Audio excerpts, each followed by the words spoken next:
Today we're going to talk about calibrating the RAE Systems ppbRAE. To calibrate the ppbRAE, first of all, we have the ppbRAE right in front of me.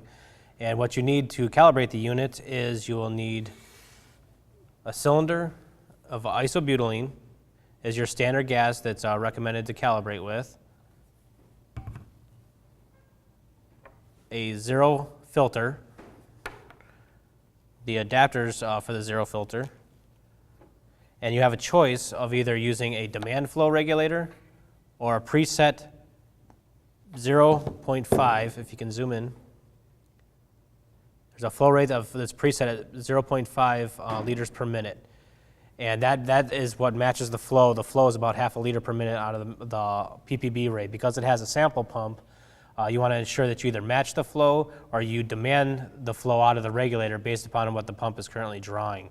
If you try to overpressurize at a 1 liter or 2 liter per minute regulator, you could blow the diaphragm in the pump. So it's very important to either use a 0.5 LPM or a demand flow regulator.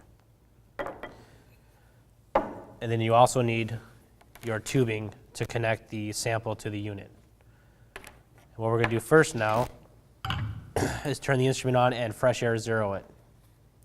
There's 3 buttons on here. There's the Y plus, the no minus, and the mode button. To turn it on, you simply press and hold for a few seconds. It'll beep, flash, let go, says it's on. It's going to give you the version software. Say it's RAE Systems, the serial number of the unit, the model.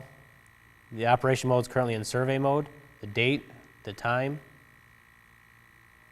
the temperature, the gas, calibrated gas equals isobutylene, units in parts per billion.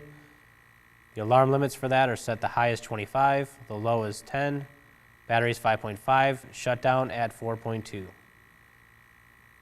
And then the user mode equals program, alarm mode equals auto reset. So if it goes into alarm and it drops below the alarm set point, it will automatically reset. The data log time left is 24 hours. And that's pulling the data period at 60 seconds. The unit is now ready. So in order to enter the calibration mode, you press the mode and the no simultaneously and hold them down. It'll go into calibrate, select gas. What you want to ensure is you want to ensure that you're setting the correct calibration gas type, which is isobutylene, as well as the concentration of that gas, which is, in this case, 100 ppm. So if we hit yes, it's going to ask you, do you want a 0 cal? And at this point, you have your zero filter right here. This is the RAE Systems zero filter.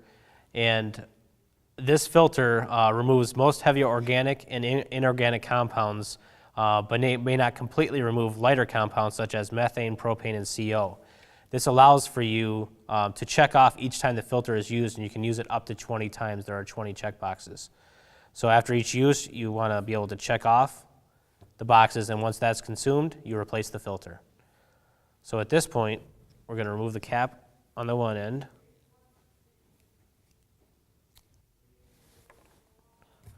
You can tell by the arrow which way the flow is going to go. So it's going to go this way into the PID. So you have 2 pieces that you can connect to your unit.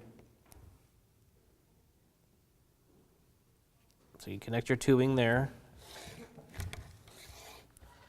Then you also connect it to your instrument. Now you have your zero filter hooked up. And it's asking you again, 0 cal. 0 cal, yes. 0 is in progress. The pump will turn on. It's pulling the sample through the zero filter, the activated carbon. It's going to take 30 seconds to stabilize and pull a fresh air sample. This also allows for purge time in case you did have a contaminant or you had recently calibrated it. It's going to purge whatever may be in line through the probe at the top or through the pump out of the system.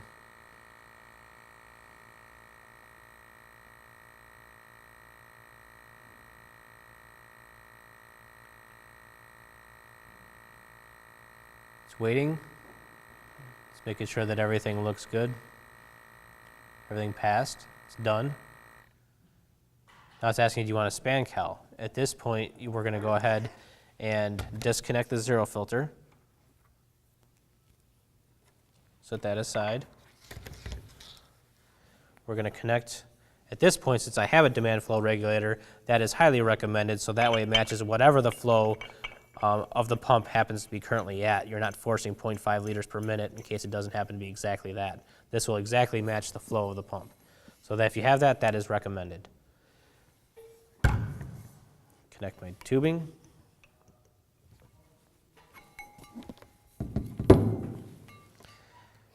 And then you want to take that little piece you used with your zero filter to ensure that you got a tight seal. Connect that to your other end of the tubing, to your probe, to ensure you got a seal so it draws that sample correctly. And at this point, it's asking you to use span cal. You put yes. It's isobutylene. Span value equals 100 ppm, which is what is on the label of the cylinder, 100 ppm, isobutylene. Saying apply gas now, which we have it connected. Now it's going to wait 30 seconds to pull the sample of isobutylene. Then when it's done, it's going to tell you to please wait to make sure that it's adjusting and setting the values correctly. Everything passed.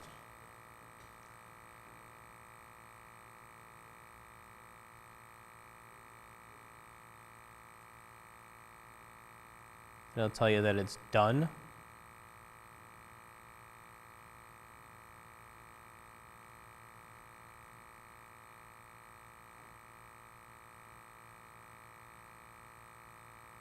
In CALD, the reading equals 101, so you're within the plus or minus 10%. You might see it fluctuate that 1 ppm, which is normal. And you put yes. The calibration is done. Turn off the gas, so you disconnect your sample. And now it's going to move across and ask you, do you want to select a cal memory? At this point, your calibration is done, so you can just hit your mode button a couple times. It'll go back to ready screen, and you can either hit yes and go into,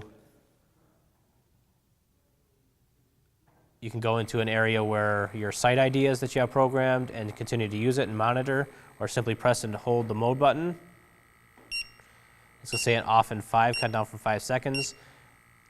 That's a safety feature, so if you accidentally hit the button, it won't shut off on you unless you have to hold it for 5 seconds and tell it, yes, I want to turn it off.